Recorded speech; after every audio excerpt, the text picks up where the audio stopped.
Hey everyone, welcome back to my channel. I hope you're having a good day. Before we dive in, don't forget to hit that subscribe button. This is the story of Mark Consuelo, whose sudden health decline shook his family to its core. At first, it was small things, forgetting a line from a script, misplacing his keys twice in one morning, or pausing mid-conversation as if his thoughts had vanished. The family chalked it up to stress and a busy schedule, but soon these lapses grew darker. His appetite faded, sleep consumed his evenings, and laughter left the house, replaced by fear. Then came the diagnosis. Tests revealed what no one expected: an aggressive cancer. The word itself sat heavily between Mark and Kelly Ripa, fragile and explosive. What followed was a blur of hospital corridors, media scrutiny, and the fragile routines that kept them grounded. When Mark was admitted, it felt abrupt, as though their lives had been hijacked overnight. One day it was family conversations and scripts. The next, oncologists were explaining advanced disease and limited options: chemotherapy, targeted therapies, palliative care. No cure, just a map of probabilities. Kelly stepped into survival mode. She learned medical terms, memorized nurse schedules, and took notes as though studying for an exam she couldn't fail. The kids rallied too. Michael studied in waiting rooms, Lola wrote lists of questions for doctors, and Joaquin managed family logistics. Their love turned into a determined form of discipline. But outside the hospital, the storm raged louder.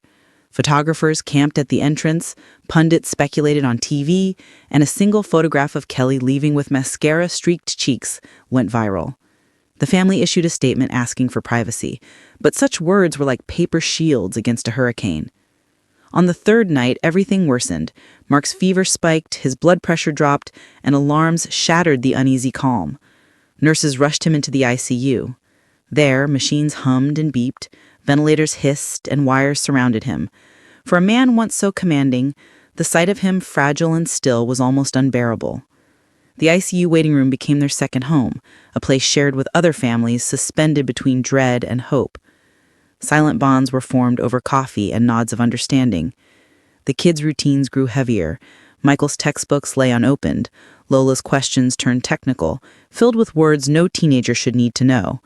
Joaquin protected his mother, shielding her from relentless calls and messages. Kelly pushed forward, reading monitor screens, learning what every number meant. Exhaustion clung to her, but she refused to crumble. One night, a nurse offered her tea and whispered, "He's fighting. So are you. Don't forget to breathe." A small kindness, but monumental. Then came the leak.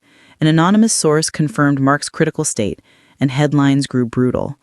Mark Consuelo's battle turns dire.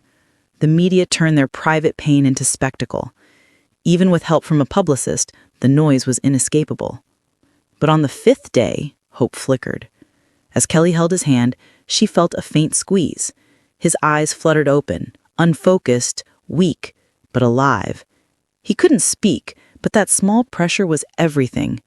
Tears streamed as she whispered, "I'm here, Mark. We're all here. Keep fighting." It was fleeting, fragile, but real. A reminder that beneath the tubes, wires, and fear, Mark was still there. For Kelly and the kids, that moment was enough to keep hope alive, no matter how uncertain the road ahead remained.